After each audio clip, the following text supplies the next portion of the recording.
I'm gonna tell you a story. When I was 12 going on 13, there was a brief period of time where I binged a genre of movies that I like to call schlommedy, which is short for schlock comedy.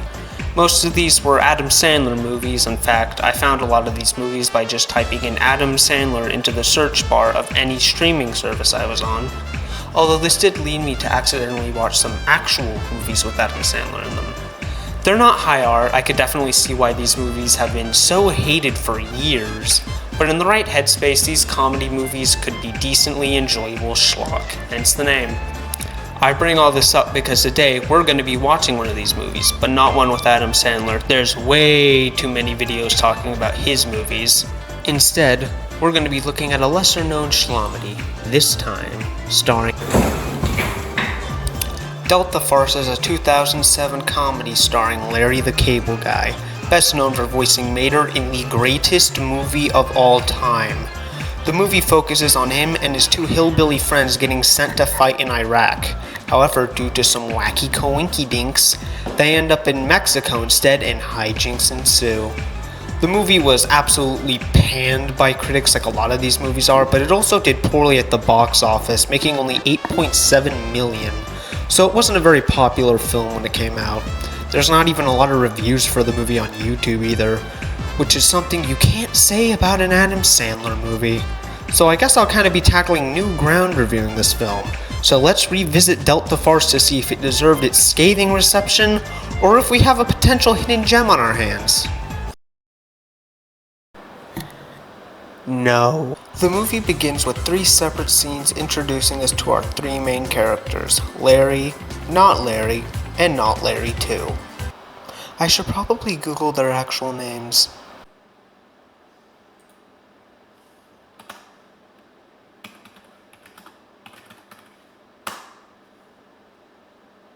Okay, so the movie begins with three separate scenes introducing us to our three main characters, Larry, Bill, and Everett.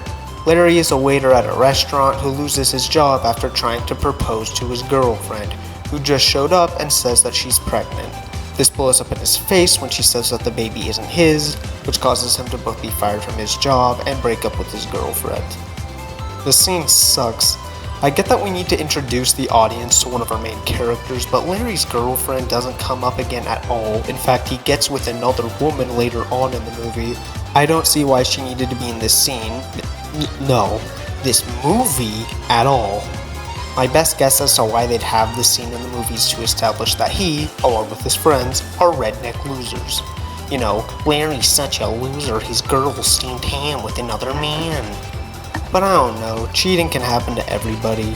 It doesn't matter how good of a partner you are, so I just feel bad for him. I don't feel too bad for the other two though. Bill lives in a trailer park with his two sons and nagging wife. He's miserable and is currently living off a lawsuit settlement. I would feel bad for him too, but as you can see later on in the movie, he's kind of a And then there's Everett, whose introduction is absolutely bonkers. Not because of anything that happens on screen, but because of what we're told about him through exposition. We learn that he was a cop for only 4 days before he crashed his car into a nail salon and is currently living in a storage unit where he's been spotted exposing himself naked in public, one time with a samurai sword. In case you couldn't tell, most of the jokes the movie does with Everett have him being a completely reckless nutcase, which can be funny sometimes. Emphasis on the sometimes. Our three protagonists are a part of the US Army Reserve, where they kinda just around the reserve center once a month. This is until the government sends an order to bring in more troops to fight in the War on Terror, where they send Sergeant Keith David to prepare them for war. After some brief training, the boys are sent on a plane to Iraq, flown by Scully from Brooklyn Nine-Nine. Larry and his friends all know that they're pretty much gonna die the moment they get onto the battlefield, so they decide to spend their last night sleeping in a military Humvee in the loading area. I think you could see where this is going. Due to some turbulence, the plane is forced to drop some of its cargo, which includes our trio of rednecks and Keith David. They're able to land safely in Mexico, but they were asleep when the plane dropped them. So they think they're in Iraq, despite the fact that there's a sign they conveniently miss that tells them otherwise. They also bury Keith David because they thought he died. Spoiler alert, he doesn't.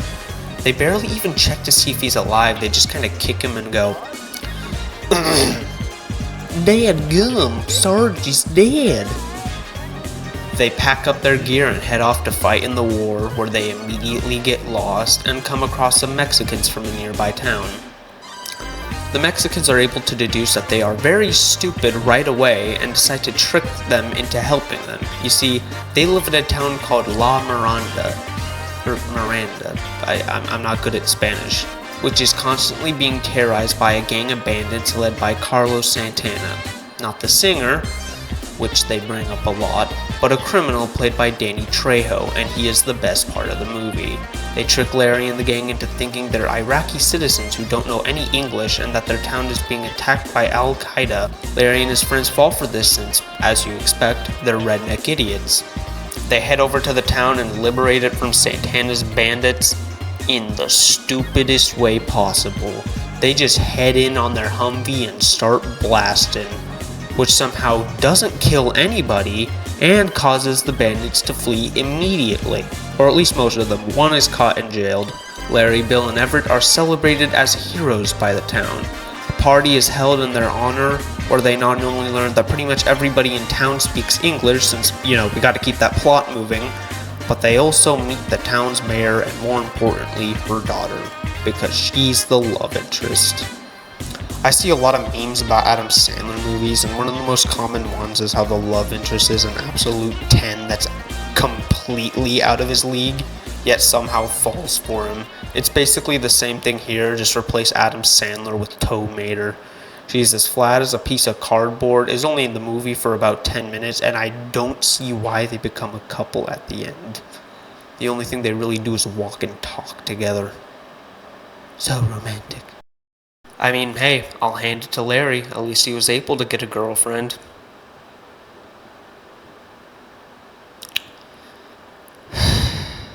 Everett interrogates the one bandit they caught, where they realize what we've known for the past 15 or so minutes. That we in Mexico, boys. This heavily worries Larry because he just invaded a town in a country that's one of the US's allies, which could put both him and his country into some deep shit. Bill and Everett don't really care though, they kinda just keep partying.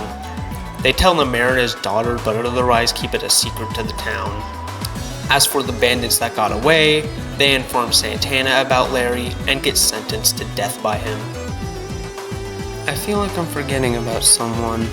Somehow, Keith David survives being buried alive and starts tracking down Larry and his friends, but unlike them, he actually knows he's in Mexico. From this point onwards, Keith David basically becomes the Squidward of this movie. He is constantly having bad stuff happen to him. He tries drinking from a canteen they left behind. It had piss in it. He eats some food Larry left behind. He spit in it. He tries to get a ride from two dudes. They drug and try to rape him. You just really feel bad for him after a while.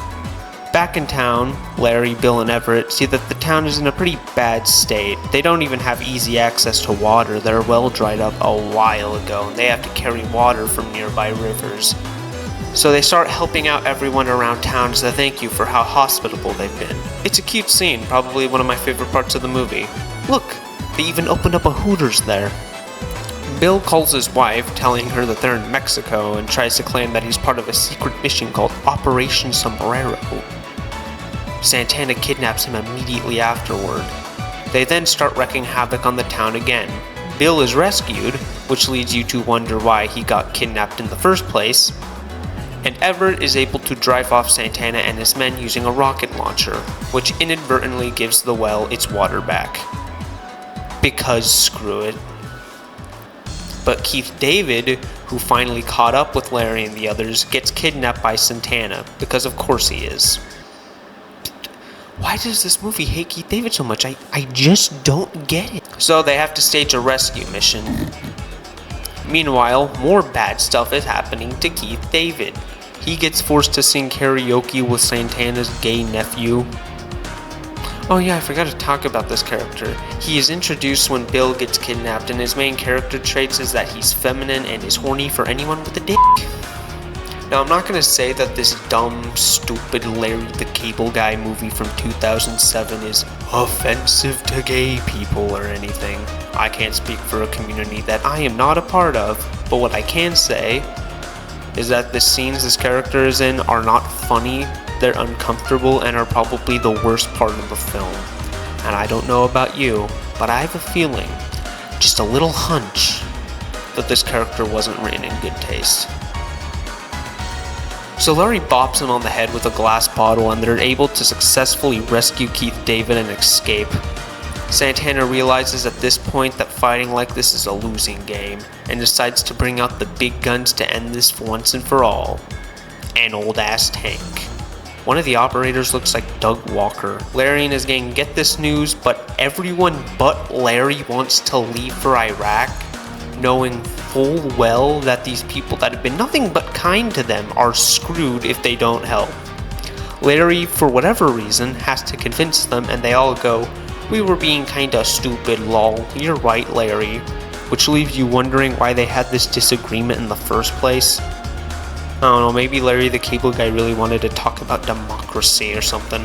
Santana arrives with his tank, but Larry is able to use an old cannon to kill Doug Walker, and everybody starts clowning on Santana's men, even the townsfolk. Santana, in a last-ditch resort, holds the love interest at gunpoint, because of course, but the US government, tipped off by Bill's wife, shows up and arrests him and all his men, and everyone is safe. Except Bill, he gets shot in the ass, which is kind of funny.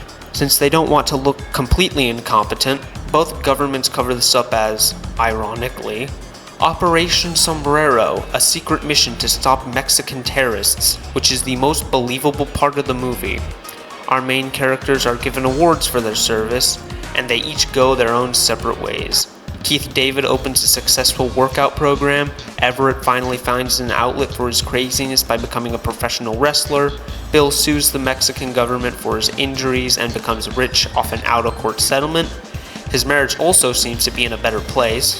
Santana goes to rehab and becomes a comedian, and Larry, of course, gets hitched to the love interest, and they open up a restaurant with some really shitty green screen.